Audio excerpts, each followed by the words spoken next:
So yes, good evening everyone. This is Dr. Abhijeet, your biochemistry educator at Auricle. And we already know that Auricle has initiated a 90 days foundational life class for the university prof exams. And today the topic which I'm going to discuss, it is the enzyme regulation, which is at most very important. The cofactors and the clinical applications. Now, today's topic is very important. Okay, so just try to be with me throughout the lecture. Okay, so you already know we are going to revise this particular topic again in the form of question and answer, right? Again, in the form of question and answer, where I will be discussing the most important questions, right? The most important topics in the form of question and answer, which have been asked in the previous 10 years university exam, various university exams, right? So this is beneficial for the ones who are actually going to appear for the prof exams, no doubt. But yes, the ones who are going to appear for a NEET PG exam or INI-CT or FMG exam, they can also benefit through this because we'll be covering all the important questions in this lecture. Now, these are the questions that I will be discussing, or rather, I should say these are the topics that I will be covering under these questions, right? We have long essay questions, which are of 10 marks, right? We have short essays, which are like 8 marks or 5 marks, and we have short answers, which are of like 2 or 3 marks, right? So I will be discussing the entire topic. Just like I'll not keep the weightage in my mind because yeah, these topics are very important, and we have to study it from the scratch, right? So yes, so I will be discussing the enzyme activity, all the regulation, cofactors, coenzyme, what are the biochemical applications, right? In all the diseases, which enzyme is raised, which is inhibited. All this we are going to discuss today. So yes, guys, we already know about the Oracle app, and once more, you should know that we have the recorded classes for flexible learning, right? At any time, you can just go on for the recorded versions. Once, if you miss the live classes, you can always opt for the recorded ones, which are there on the app. We have the live classes that are scheduled from 6 to 10 p.m. daily. 6 to 10 p.m. daily. Okay. So yes, you can just interact with the faculty live and can get your doubts in all the topics cleared.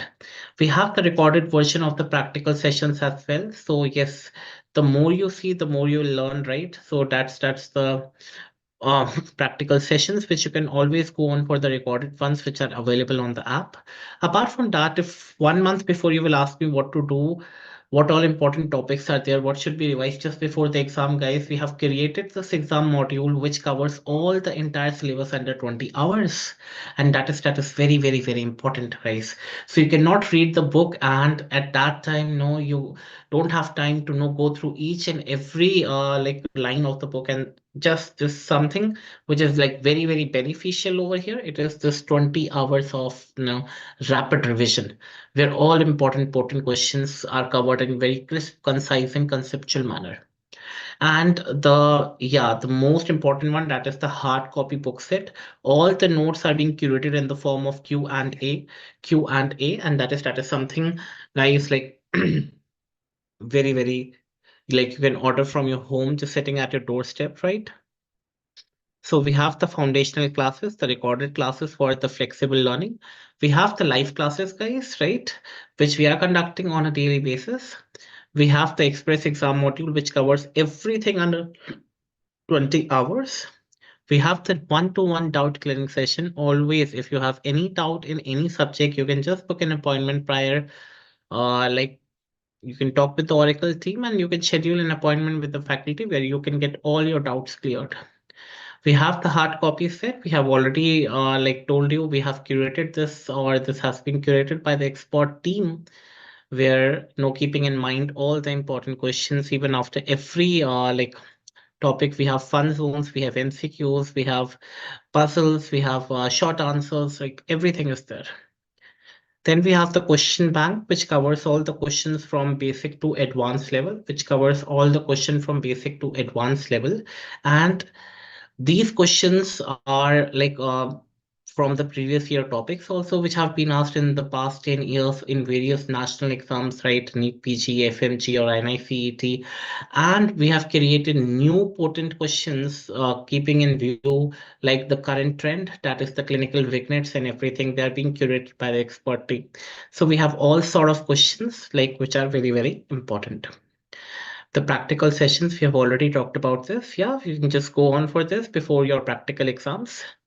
And this is the basic subscription plan. We have the foundational plan, guys, right? We have the advanced learning plan. We have the complete learning plan. And we have the ultimate MBBS plan. Apart from that, guys, if you want some additional discounts, you can always go on for my code Dr. Abhijeet 20. Right. Now, coming on to the very first question and very, very, very important question, describe the regulation of enzyme activity in the cell.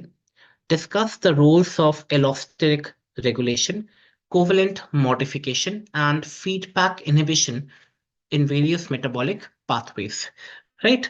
So let us just try to try to first understand what is like how many types of enzyme regulation are there. First, you should know the regulation of enzyme activity, the regulation of the enzyme activity. It is basically by two ways, guys. Either we are just focusing on the quantity, right? So either we are just regulating the quantity, regulation of enzyme quantity. Now, when I say regulation of enzyme quantity, basically we are referring over here the control of enzyme synthesis.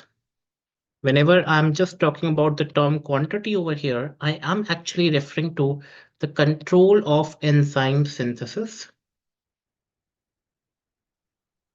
Okay, and that could be done by either induction or regression. Simply just write down repression. We'll be discussing all these terms, no need to worry as of. Just remember that either we can regulate the enzyme activity in terms of quantity, or the other way, we can regulate or the regulation of enzyme quality, regulation of enzyme quality, or I can say the catalytic activity. The catalytic activity. And that is done by basically the ones which is already mentioned in the question. We have the allosteric regulation. We'll be discussing all that. Yes, so just first learn what all we have to discuss, the allosteric regulation. And the second one, remember, we have the covalent modification. The covalent modification.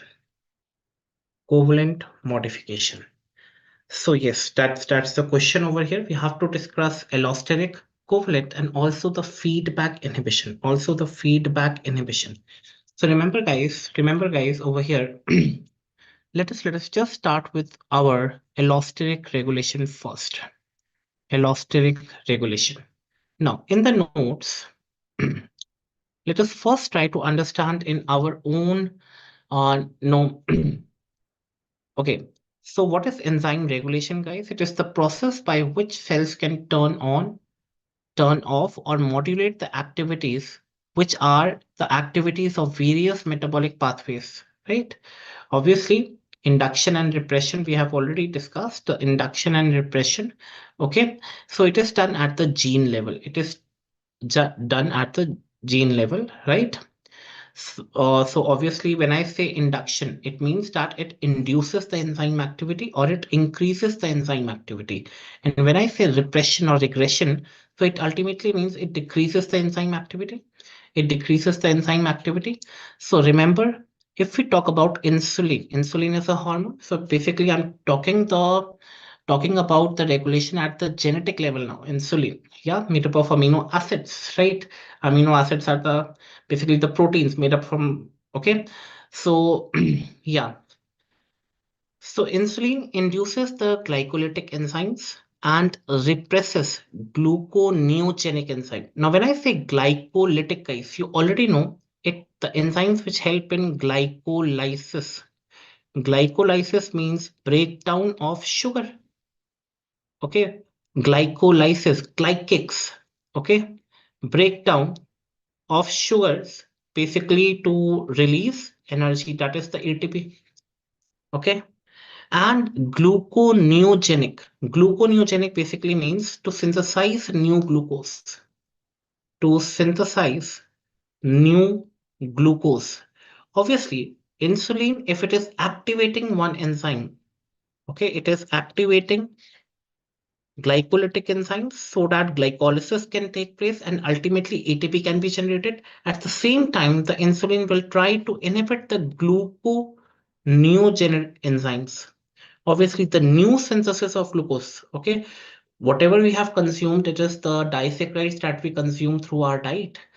But obviously, the gluconeogenesis means if we are not if we are not consuming any food, okay, in the early fasting, I mean in the late fasting, guys, up more than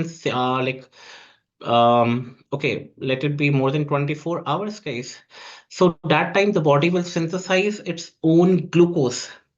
Okay, and that is something new synthesis of glucose inside our own body from different precursors like proteins or lactate or something like that, right? So that is obviously, again, it makes sense if glucose is more in the body. Obviously, that will be broken down to form energy. At that time, the other things, no, the other has to be repressed down so that it could be in a very balanced way, right? So there is no need of synthesizing new glucose. Obviously, if there is more glucose only, then only the glucose will be broken down and no ATP will be produced, right? Similarly, if we talk about the glucagon, okay, it induces pyruvate carboxylase and represses phosphofructokinase, that is PFK. Okay, it represses phosphofructokinase. Obviously, when I will be discussing the overview of the carbohydrate metabolism, I will be like more focusing on this particular part. Now let us start with the allosteric regulation. Allosteric regulation. Now, guys, remember that allosteric regulation means enzyme enzyme whose activity in the catalytic site, okay, whose activity in the catalytic site is modified by the presence or absence of a modifier. Okay, so okay, it is an enzyme whose activity in the catalytic site, it is modified by the presence or absence of a modifier. Now, when I say modifier, guys, it need not to be a structural component of the substrate. Okay, it can be anything. Now, most allosteric enzymes, they are basically multi-subunit enzyme. Basically, they process a quaternary structure. In the last class, I have discussed that there are four stages or the four structures of enzyme: primary structure, secondary, tertiary, and quaternary. So basically, the allosteric enzymes,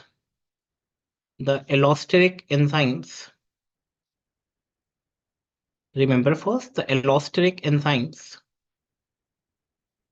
they possess a quaternary structure. Quaternary structure. Okay, they are multi-subunit enzyme. They are multi-subunit enzyme. Now let us just try to understand this with the help of an example, guys. Let us just try to understand with this help of a. Okay, let me just draw it for you people. Now, if we talk about, let us suppose that this is the enzyme. Let us suppose that this is the enzyme. Okay, this is the enzyme, and the enzyme is having two sites over here. We have the catalytic site. Okay, we have the catalytic site. Okay, so the substrate can always come and bind to this. And we have this additional site that is called as the allosteric site. Allosteric site. Okay. Allos basically means other. Allos in general, allos means other. Right. So obviously we have the allosteric site, and over here we will have this modifier. Modifier. Okay, we have this modifier. We have this modifier. Now, when I say allosteric, allosteric activation, when I say allosteric activation,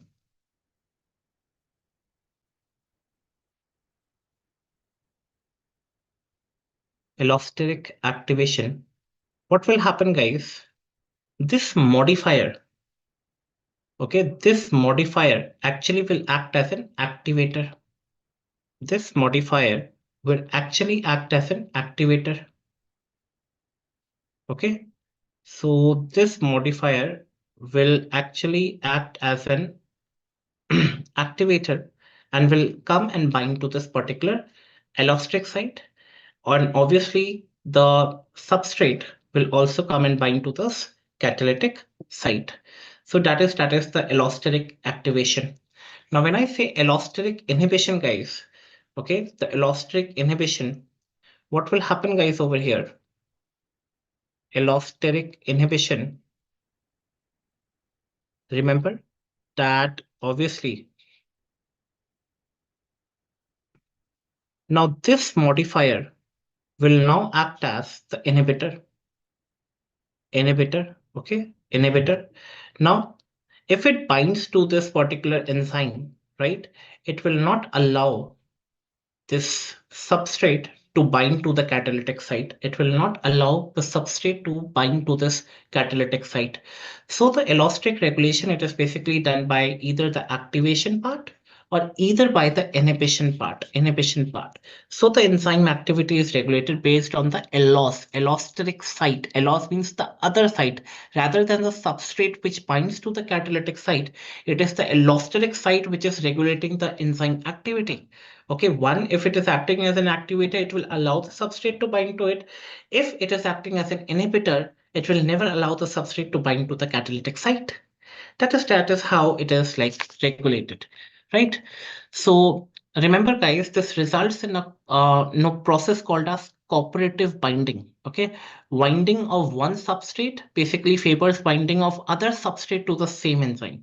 Very, very important. That's what I've told. If modifier is coming and binding, if it's an activator, it's coming and binding over here, it will allow the other substrate to also bind for this. Okay, so remember, guys, over here you just have to mention two more points.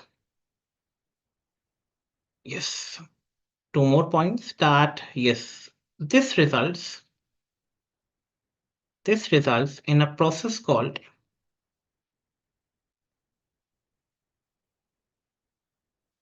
cooperative binding. That is binding of one substrate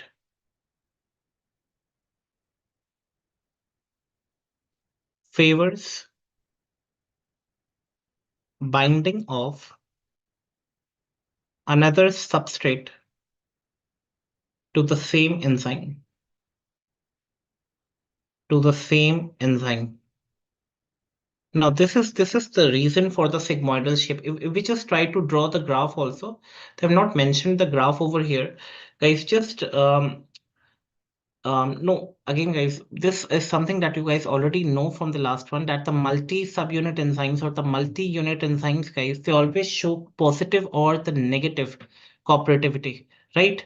That does not follow the Michaelis-Menten hyperbolic kinetics. Okay, instead, no, they will give a type of a graph that is called as the, yes, the sigmoidal curve, guys, right? So it is basically a S-shaped curve. Basically, if we just try to plot the graph between the substrate and the velocity v, it is basically, yeah, a sigmoidal S-shaped curve. The allosteric curve will be the sigmoidal S-shaped curved, S-shaped curve, right? So they does not follow the No. Okay, just based on the cooperative binding, you guys know binding of one substrate favors binding of the another substrate to the same enzyme, and this is the reason for the sigmoidal shape. Okay, so the multi-unit enzymes, you already know the multi-unit enzymes basically they either show positive or either show negative cooperativity, right? They of course does not follow Michaelis Menten hyperbolic curve or hyperbolic kinetics. Now, you already know if we talk about hyperbolic kinetics, I'm talking about this kinetics. So this is the hyperbolic kinetics, which is like not followed by this multi-unit enzymes, right? So most of the elastic enzymes basically occupy the key regulatory positions in metabolic pathways called as key enzymes or the rate limiting enzyme. Very, very, very important. So remember that most of the allosteric enzymes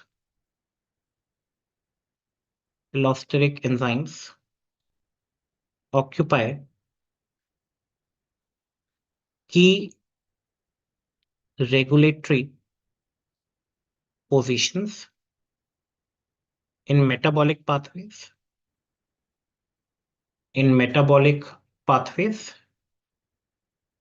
called key enzymes or rate limiting enzyme. You might have heard in glycolysis we have the rate limiting enzyme. Okay, in all the no metabolic pathways, cholesterol synthesis, right, fatty acid synthesis, everywhere. Okay, we have the rate limiting enzyme. So this is basically, yeah. For example, you already know if we talk about the enzyme, we have the allosteric inhibitor,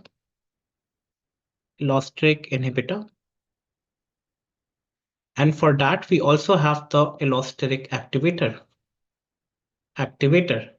So remember, for example, if we talk about the very common one, that is HMG CoA reductase. This is an enzyme. This is an enzyme, right?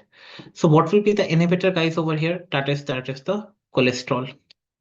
Okay, that is the cholesterol, right? That is the cholesterol. There's no activator for it. There is no activator for it. Or the one which we have discussed in the starting, that is the phosphofructokinase.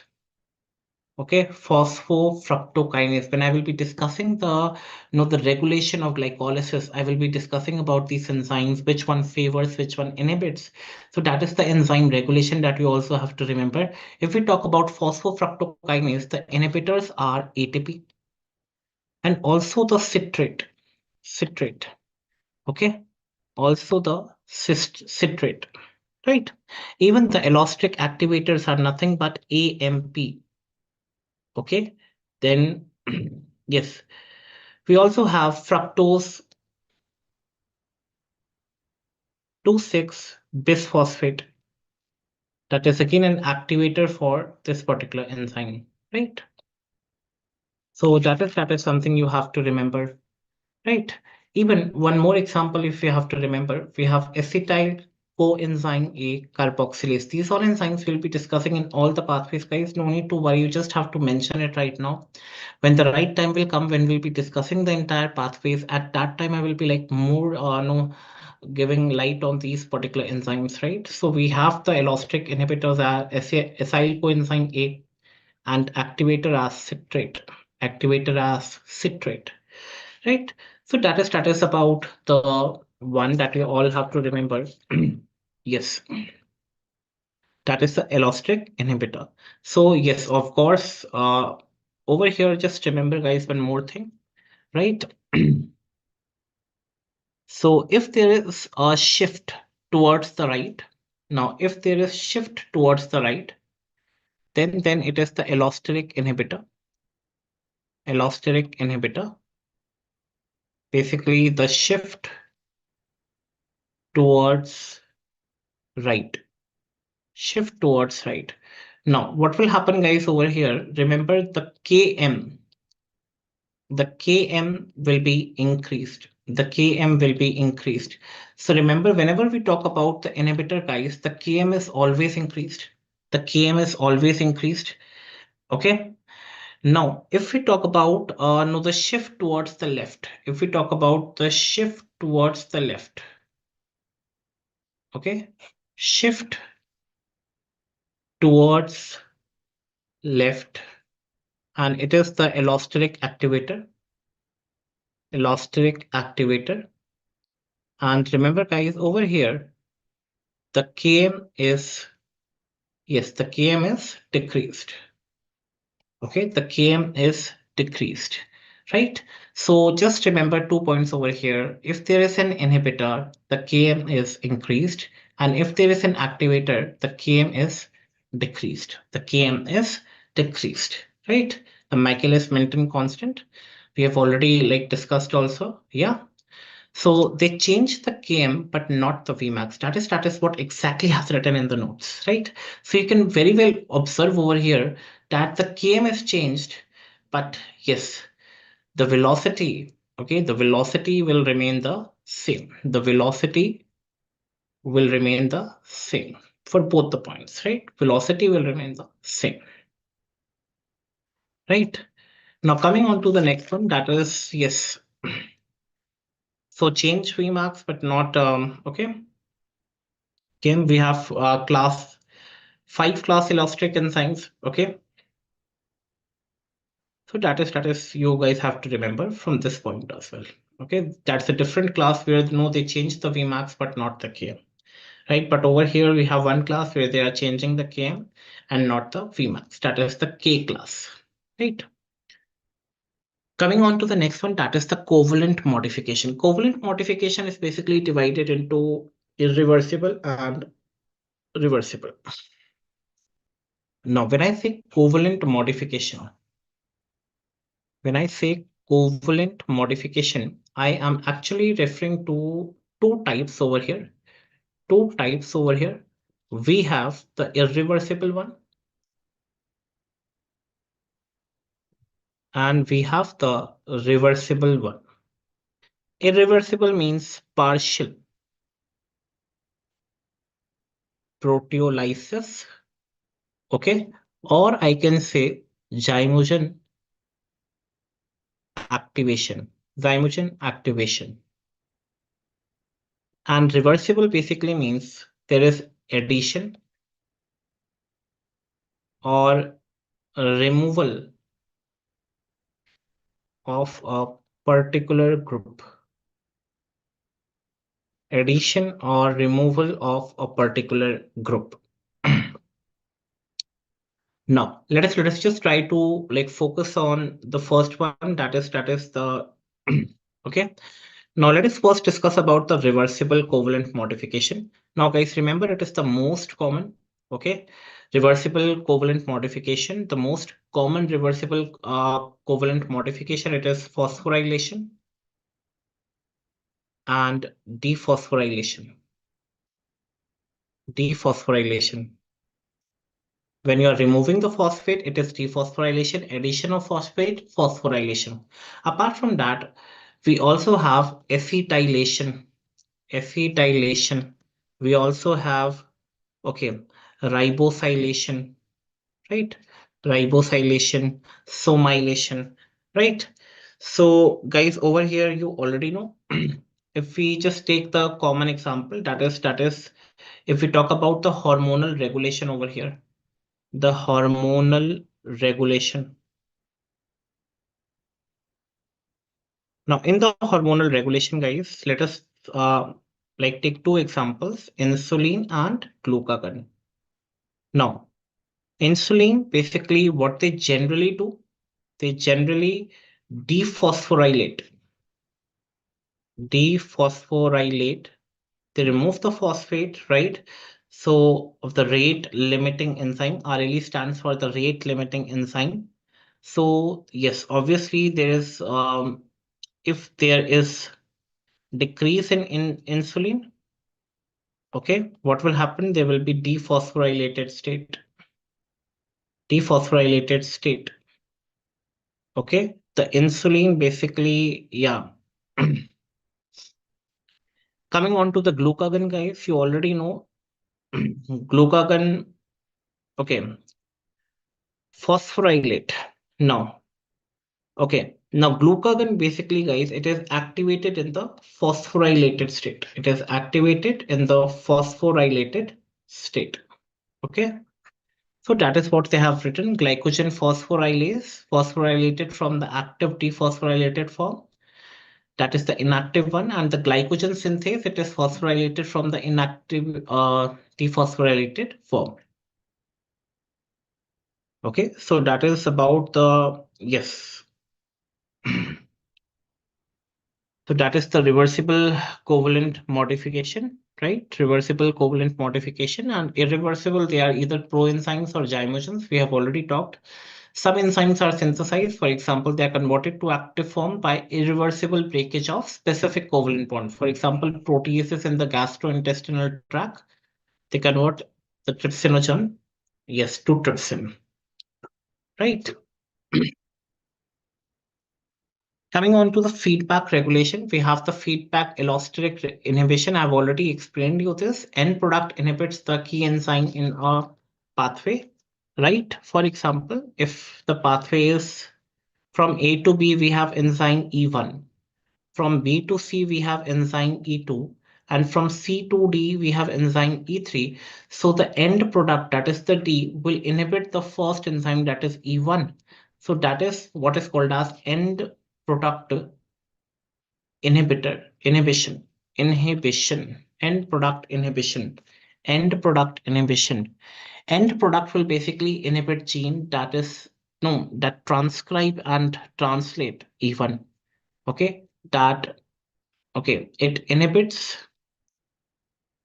gene that transcribe and translate E1, right? That is the feedback regulation. Feedback regulation. The common example, guys, that you have to remember over here in the feedback regulation, right? That is, okay, let us take this example. That is adenosine monophosphate. Monophosphate will inhibit the purine synthesis. AMP, which is synthesized, now it will inhibit the purine synthesis. Obviously, there is a feedback mechanism, and that is, yes, it will inhibit the, yes, purine synthesis. So that is the feedback regulation that you have to remember about this, right? So that was regarding the very first question in which we have discussed, yes, the definition, the regulation of quantity and the quality part, allosteric, covalent, and yes, the induction and the repression pathways, right? Coming on to the next one, guys, coming on to the next one. Okay, the question says explain the role of cofactors and coenzymes in enzyme function, giving examples of key vitamins that act as enzyme cofactors. Again, very, very important question.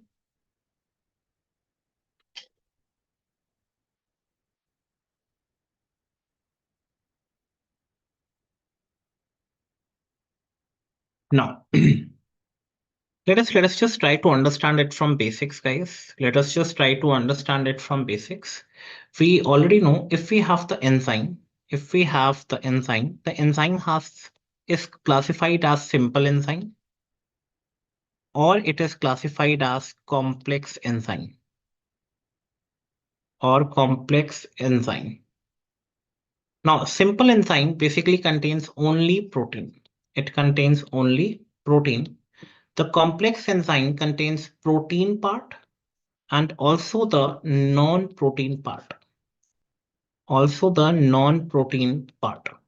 The protein part, it is called as apoenzyme. It is called as apoenzyme. The non-protein part, it is called as cofactor.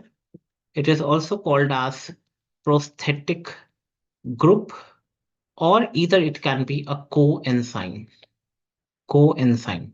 So we have the enzyme The enzyme divided into simple, complex. Simple composed of only protein, complex comprises of protein and non-protein. Protein part is apoenzyme, non-protein part cofactor, prosthetic group, or coenzyme. Right? One thing you just have to remember, if there is any apoenzyme plus cofactor, if there is apoenzyme and cofactor together, it is called as holoenzyme. It is called as holoenzyme. It is called as holoenzyme. Now, coming on to the very first one that they have asked, cofactors and coenzyme. Now, remember what are coenzymes, guys, over here? Coenzymes are nothing but the low molecular weight organic molecule. Remember that they are heat stable. They are heat stable. They are considered as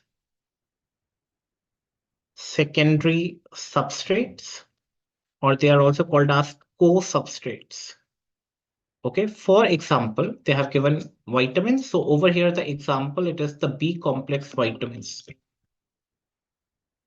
It is called as the B complex vitamins. It is called as the B complex vitamins, right? It is called as the B complex vitamins.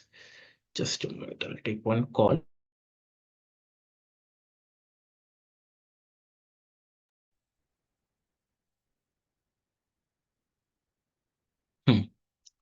They are called as the B complex vitamins, right? The B complex vitamins. Now, coming on to the cofactors, guys. Remember the cofactors, right? The cofactors are basically the non-protein part. You already know it is the non-protein part of complex enzymes. Similarly, remember most of them are metals. Most of them are metals. They are not organic compounds. Unlike the coenzyme, which are organic molecules, they are not the organic compounds, right? And these are also called as metal activated enzymes. Metal activated enzymes, right? These are metal activated enzymes, right? Now, cofactors, guys, basically we have, right, we have like two types over here, which you just have to remember. We have metalloenzyme, and we have metal activator enzyme. Metal activator enzyme. For example, calcium in lipase enzyme, and we have magnesium in kinase enzyme. Kinase basically means transfer of phosphate group from one molecule to another. From ATP, we have discussed glucose to glucose 6 phosphate. From ATP to glucose, right? So over here, wherever we are using the kinase, hexokinase, glucokinase, magnesium, lipase, calcium. Metalloenzyme basically means the metal is tightly bound to the enzyme. Tightly bound to the enzyme. For example, you already know zinc in carboxypeptidase. Zinc in carboxypeptidase, or one more enzyme, copper in tyrosinase. Tyrosinase. We will be discussing all these enzymes in detail, so no need to worry, right? So yes, that is the prosthetic part, right? So the non-protein part where the metals tightly they are integrated to the enzyme. So these are the cofactors or coenzymes. So yes, obviously the examples that they have asked. So let us just try to focus on some examples also. If we talk about the metals as cofactors, the metals as cofactors. So remember, if we talk about zinc, so it is a cofactor for alkaline phosphatase,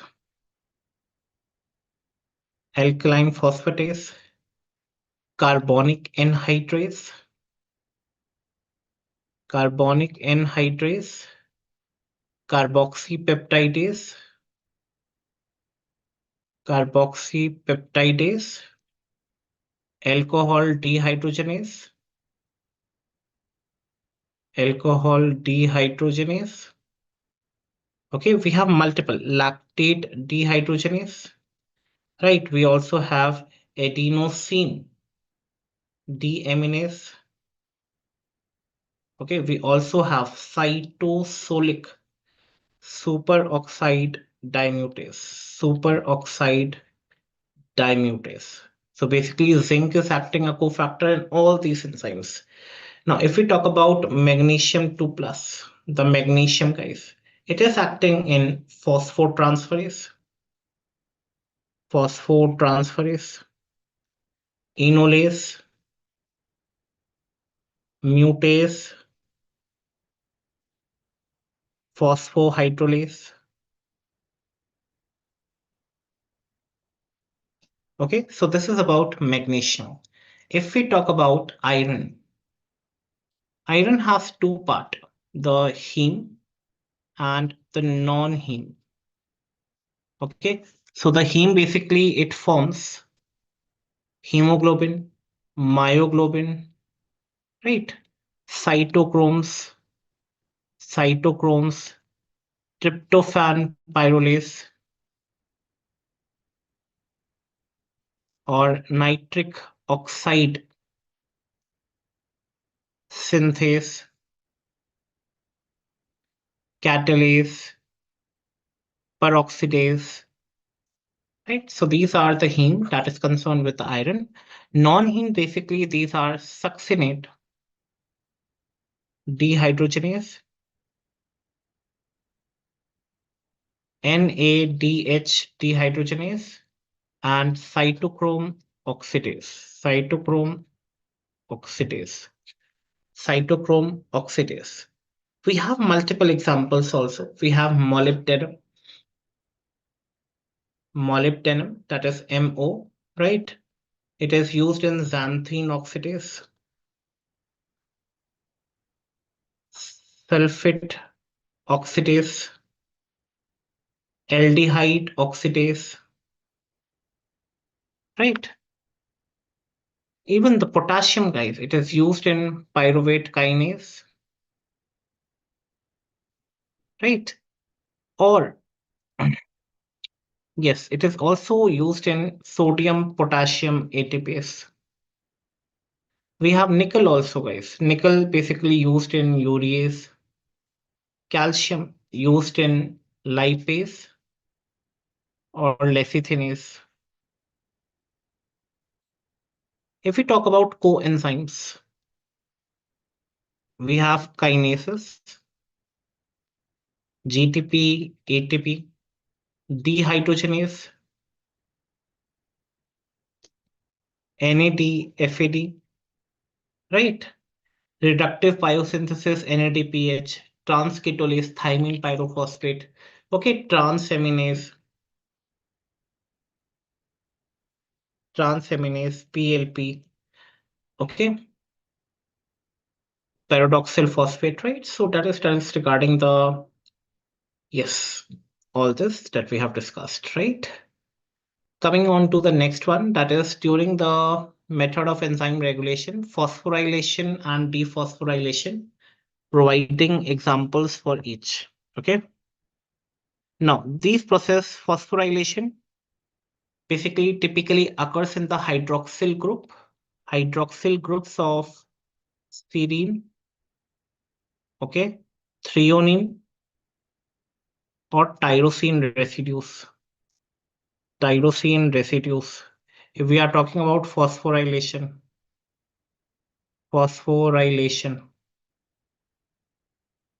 right? So basically, the addition of a phosphate to these residues, addition of a phosphate to these residues basically induces a negative charge, right? Which can alter the enzyme, which can alter the enzyme activity, which can alter the enzyme activity, enzyme activity, shape, and interaction with other molecules, right? Now, this is basically catalyzed by kinases. We have just discussed kinases. Enzymes basically that transfers a phosphate group from ATP to substrate, ATP to substrate. For example, if we talk about glucose getting converted to glucose 6 phosphate. Now, glucose is a 6 carbon compound, and glucose 6 phosphate, it is basically having the phosphate group at 6th carbon. Okay.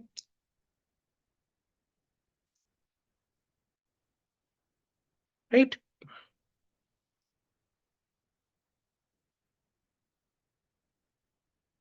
Now, transfer of phosphate group from ATP. Now, obviously over here, we have adenosine triphosphate. Now, it will give one phosphate and it will become adenosine diphosphate from tri to di, and that one phosphate from ATP will go to the substrate that is glucose.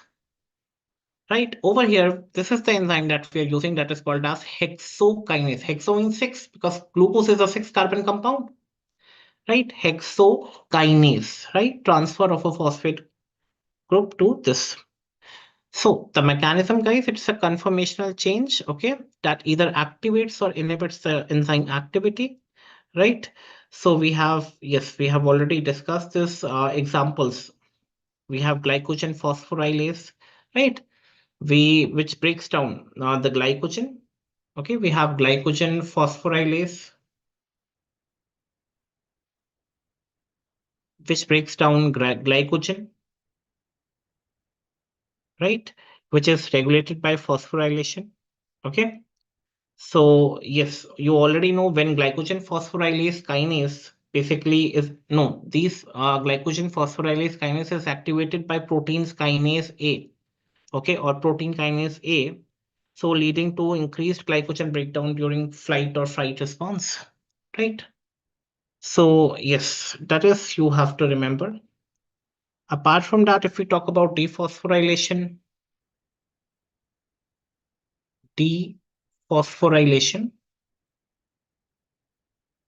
basically, okay, then we have examples. Okay, let me make you understand what is D. D basically means removal of phosphate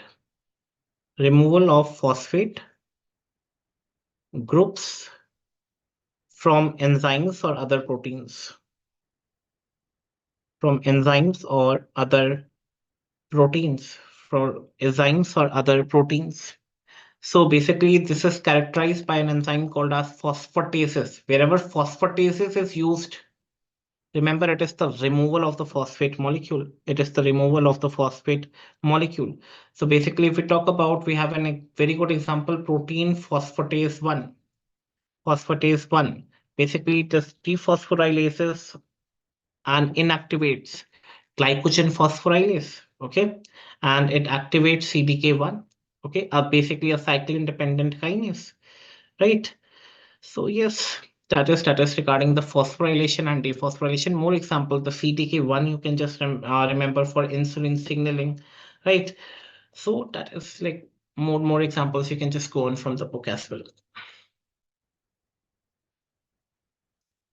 Coming on to the next question, discuss the clinical importance. Very important.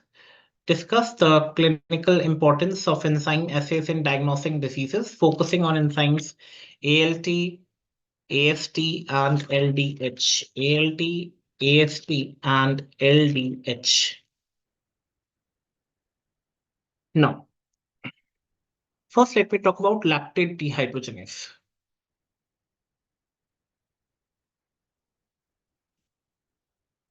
Lactate dehydrogenase, basically what it happens, pyruvate will convert into lactate with the help of enzyme lactate dehydrogenase. Over here, NAD gets converted to NAD plus. So basically, lactate dehydrogenase is a tetramer. It's a tetramer. It has two types of subunits. It has two types of subunits. that is H and M. It has two types of subunits, that is H and M. And it has five isoforms. It has five isoforms. So we have LDH1, LDH2, 3, 4, 5. 3, 4, 5. LDH1, it is H4, H3M, H2M2, HM3, and M4. So that is yes, these are the five isoforms that you have to remember over here, right? So yes, that is what is written over here. LDH1, LDH2, LDH3, LDH4, LDH5. These are the composition, right? The tetrameric composition. And remember, guys, yes, they are present in myocardium, RBC, kidney, and they are elevated in myocardial infarction, right? LDH2, kidney disease, megaloblastic anemia, LDH3, leukemia, the cancer, the malignancy of the white blood cells. Next one, the creatinine kinase, guys. So it is a dimer, guys, remember? It's a dimer with two monomers. With two monomers, that is M and B, right? So we have creatinine kinase 1, 2, and 3. So it is BB, MB, and MM, right? So remember, it is present in brain, heart, and skeletal muscle. So it is generally 1% over here, 5% over here, and 80% over here. Right. So they are elevated. CK1, it is elevated in central nervous system diseases, and CK2 in acute in sudden myocardial infarction. Alkaline phosphatase, guys, basically it has like many types, guys, that you have to remember. So we have alpha 1 alkaline phosphatase, alpha 2 heat labile alkaline phosphatase. Then we have alpha 2 heat stable alkaline phosphatase. Then we have pre-beta alkaline phosphatase, gamma alkaline phosphatase, and leukocyte alkaline phosphatase, right? So alpha 1 basically okay, if we talk about alpha 1, it is basically no, in obstructive jaundice it is activated. Alpha 2, it is like most heat stable, okay, by hepatic cells. Basically, it is increased in no hepatitis. Alpha 2, which is heat stable, that is by placenta, it is inhibited by phenylalanine. Okay, so it's basically a no, tumor marker also, right? Pre-beta ALP, basically remember it is located in bones. Beta basically remember it is located in bones. Gamma, it is in intestine, right? Leukocyte, it's basically present in WBCs. So that is something you have to remember. We have already discussed the bone cancer. Obviously, that will beta 2 will increase, right? Hyperparathyroidism. Coming on to ALT, alanine transaminase. Basically, it's rich in liver. Normal serum, it is this, right? So ALT is released into the blood and their level increases in the blood. So basically, it detects the liver damage. Allosteric regulation we have discussed in the starting of the class today, right? So that was all regarding for today's lecture.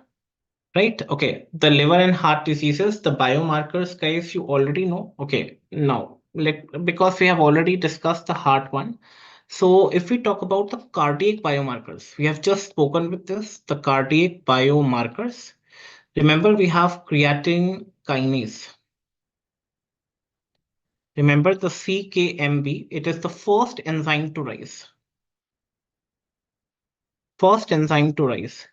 Then we have cardiac troponin T. Okay, cardiac troponin I.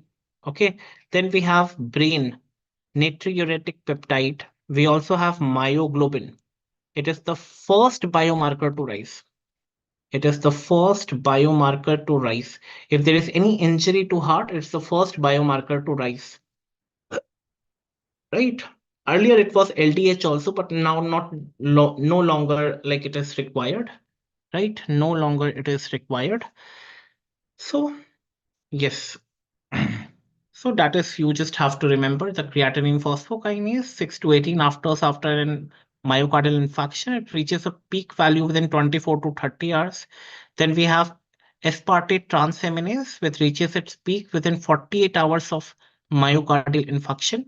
lactate dehydrogenase, which reaches the peak by third or fourth day, then cardiac troponins with peaks around 12 to 24 hours. Then we have myocardial and brain natriuretic peptide, right? So this is the table that you can remember. So that's all for the class today. Thank you.